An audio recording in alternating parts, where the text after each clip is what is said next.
Second to last day of deer season for 4C, which is where I'm hunting. 2020 in Pennsylvania.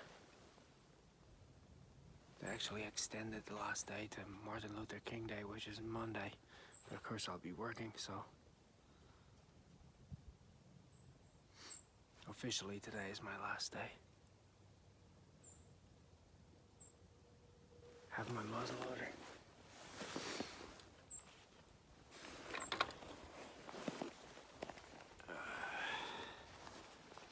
My flintlock, of course. It's a 54 caliber Thompson Center Hawken.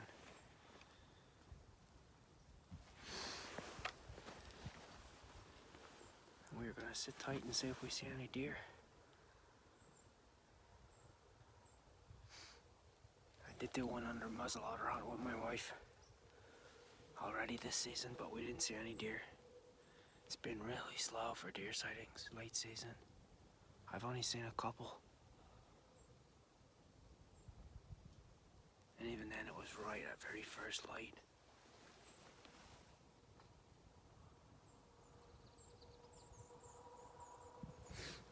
But we're gonna sit tight and see what happens. It shows you what a difference I have today compared to last week. If you watch my squirrel hunting video that I filmed last week, it was a high of 60 degrees. Today the high is 15 degrees. What a difference a week makes. There's actually a big cold front coming in. We're supposed to get a few inches of snow, I think 5 to 6 inches of snow today. It's not supposed to start till mid-morning, 10 or 11 o'clock, so I have a few hours before that starts.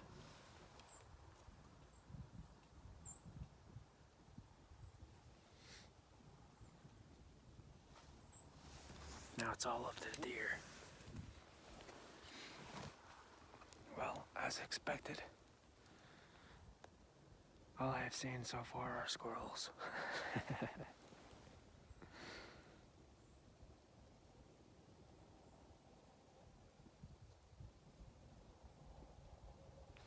I haven't seen any deer.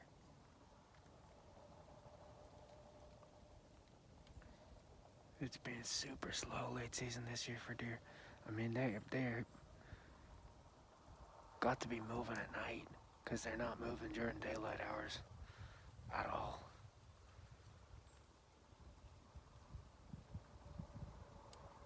Usually when it's really cold, they'll move a little bit more to feed.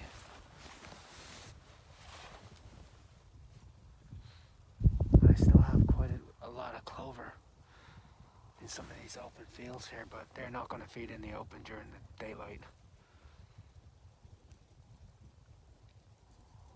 I'm going to sit in the stand for a little while, and then I'm going to do a walk.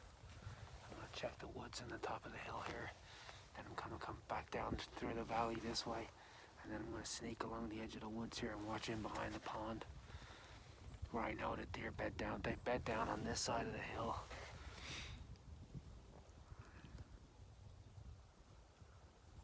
But yeah, it's been super slow. I even have my lucky Jim Shockey Hunting Adventures hat on.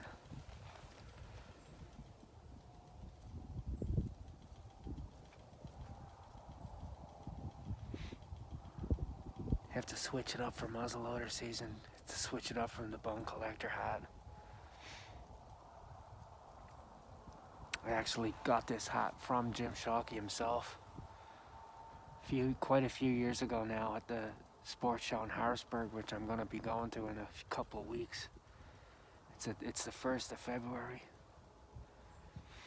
I met him down there a few years ago.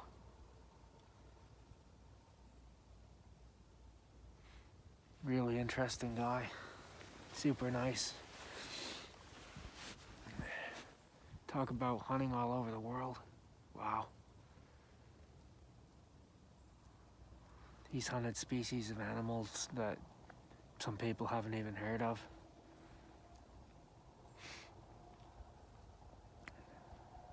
think he was the first guy too to do a Grand Slam of North American big game with a muzzleloader. He shot record book class animals, every species of big game with a muzzleloader, including polar bear and walrus.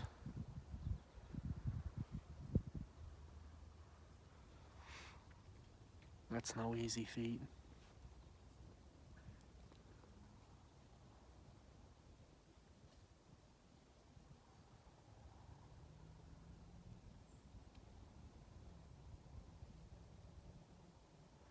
It's real cold. I'm surprised we haven't seen something moving. I've only even seen a couple of squirrels, so even they're staying in. Yeah, even they're staying in.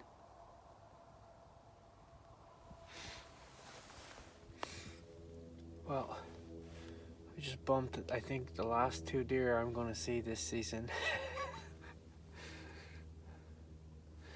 I was coming into my blind, and I said, oh, I'll sit the rest of that morning in the blind. I didn't see anything from the tree stand.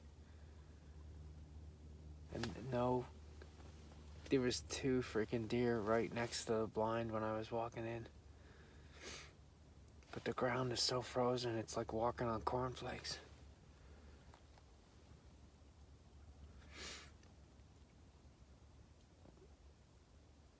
Yeah, there were 2 does. They were probably 10 yards from the blind, on the side of the hill here. You can still see my breath in here. I have my heater going now.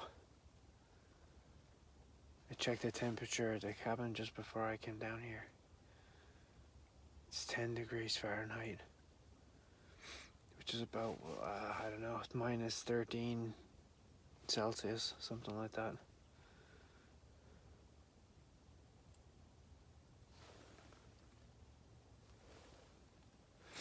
This heater though works good in this blind, especially with the black walls.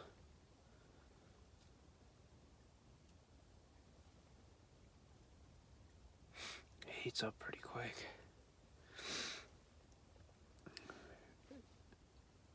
It definitely makes it more comfortable to stay out in cold weather.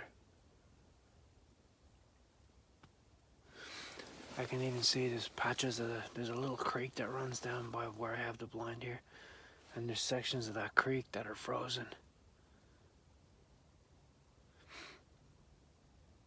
Where the water's a little slower, it's frozen.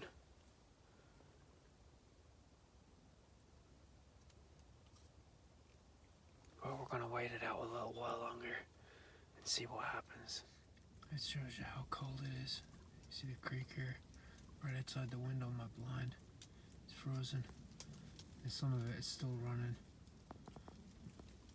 In the faster spots it's still moving, but in the slower spots it's frozen. As is normal for a late season. I'm going to show you some things on my rifle that I changed.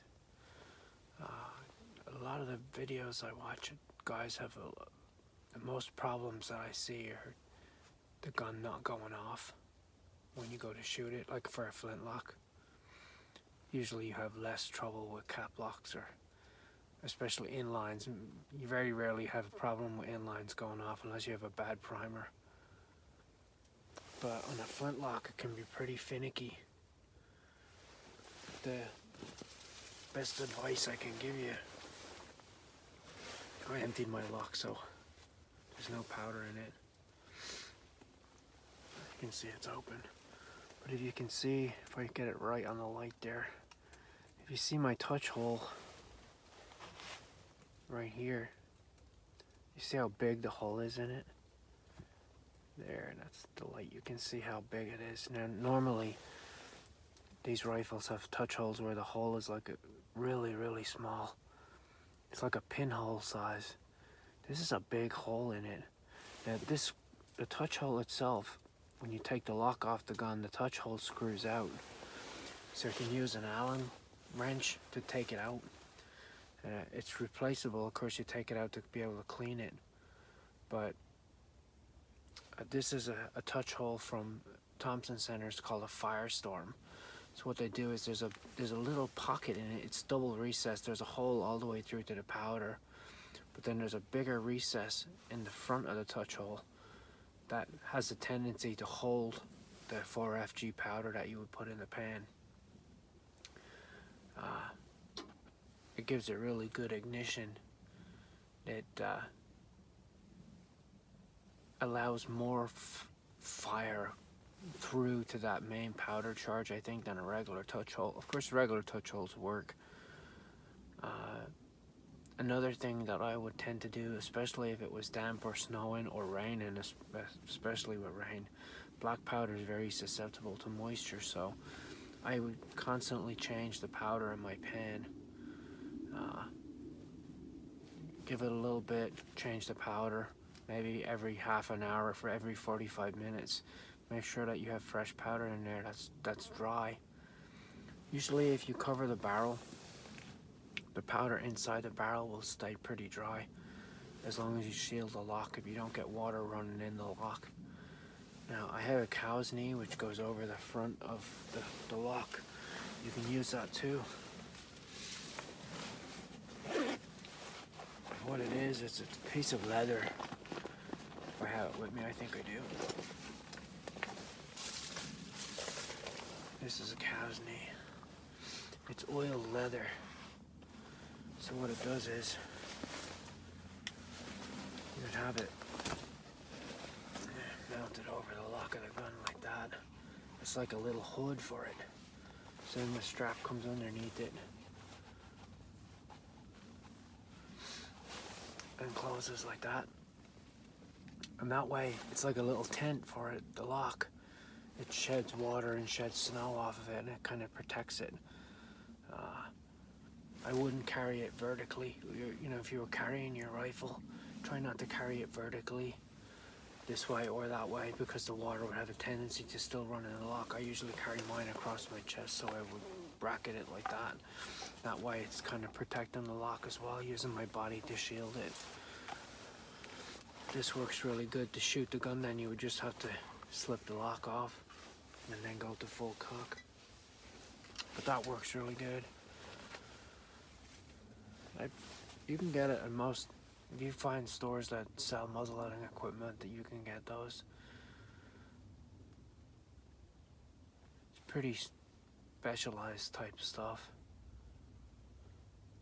Pennsylvania is one of the few states where you have to use a flintlock rifle for their late muzzleloader season. For the early muzzleloader season, where you see me shoot those deer earlier on in the season, I can use an inline, or I can use a flintlock, or I can use a percussion cap. But for the late season, I can only use a flintlock. Has to be a gun before a certain period of. Oh, there's more squirrels running around. I can't use a double barrel gun either. It has to be a single barrel with a flintlock ignition.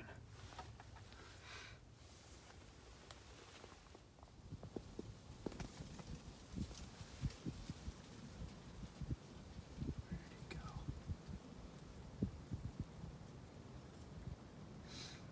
Squirrels are not looking.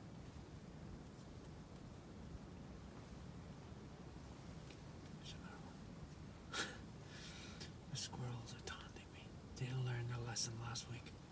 To stay away from the sniper hide.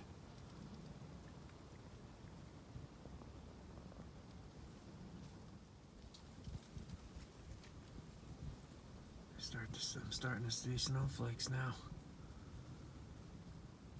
Here comes the snow. Okay, another tip for the flintlock. You have to have your lock tuned properly. So your ignition comes from spark, which is created by this flint hitting this hardened steel fizzen here. And what it does is it knocks the fizzen forward and then knocks the sparks down into the powder here. So you have to have the flint the proper distance out to strike along the face of that fizzen. If you have the flint too long, it has a tendency to bite into it, and it'll jam and it won't actually flip it open. If you have it too far back, it's just going to barely scrape it and you won't get a good shower of sparks out of it. So the idea is you want good clean strike and then get the most amount of sparks into that pan as possible, because it'll only take one good spark to ignite that powder. It doesn't take too long once it does that. Now another thing is that when you fill the pan, here's your powder pan here. When you fill this pan, you don't want it full all the way, like a big pile of powder in there. I think that has a tendency, one, to attract more moisture. Two, it doesn't let the powder seal inside the fizzing here when you have it closed. And it creates a long burn time. So the more powder you have, the longer it takes to burn. The less amount of powder you have, the quicker it will burn, so the quicker lock action you'll get. Whoa, it's really starting to snow now. So those are things you want to look for when, of course too, you want to use good quality flint. I use German flint on my rifles. It seems to work pretty well. I very rarely have problems with them,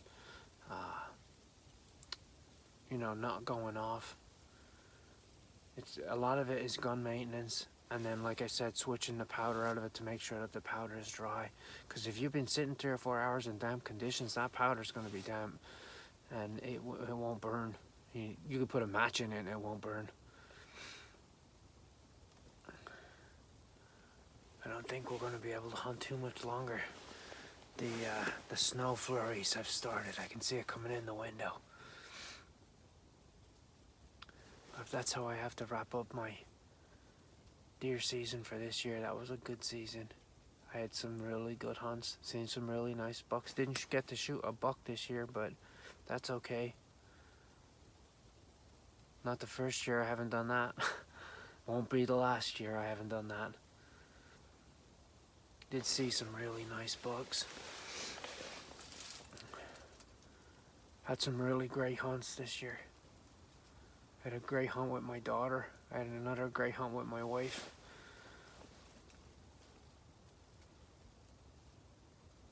And we got some venison for the freezer. So good season all in all.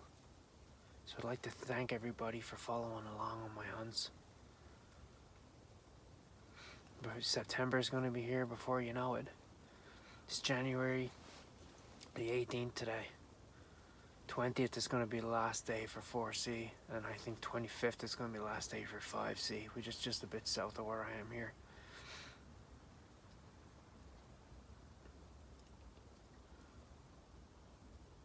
But yeah, September will be here before we know it. We'll be back in the stand again, archery hunting. I still might get some trapping in. The weather's been so bad. Hot, cold, mud, rain, just awful.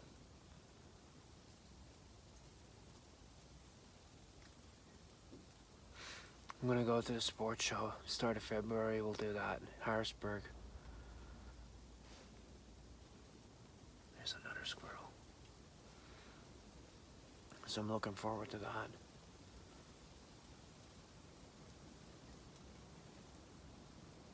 And then back to fishing. Look at him. Oh. He's staring right at me. Run! He's safe today.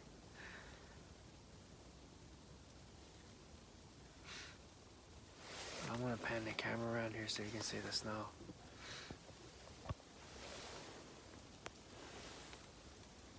And where you can see it coming in the blind here. You might be able to see it. There.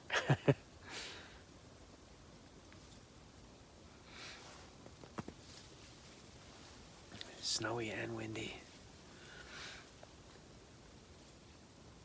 Let me switch the camera around. Here ended the 2019-2020 deer season on a cold note. Alright, till the next one. Now it's starting to snow. See, my creek is getting white where it's frozen.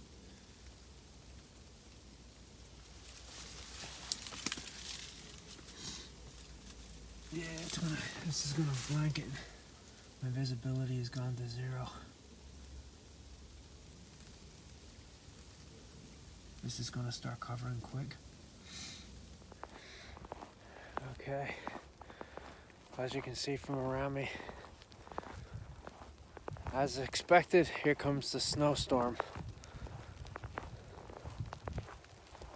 Now I'll get to test out the tractor I built with the snowplow frame and stuff I built for it. It's pretty freaking cold still. But we're on our way out of the deer stand for the last time for this season. I thought you'd like to see the snow before I went back to the car. Alright. Sports show next. That's what we're headed for next at the start of February. Thanks for watching, everybody. And stay warm.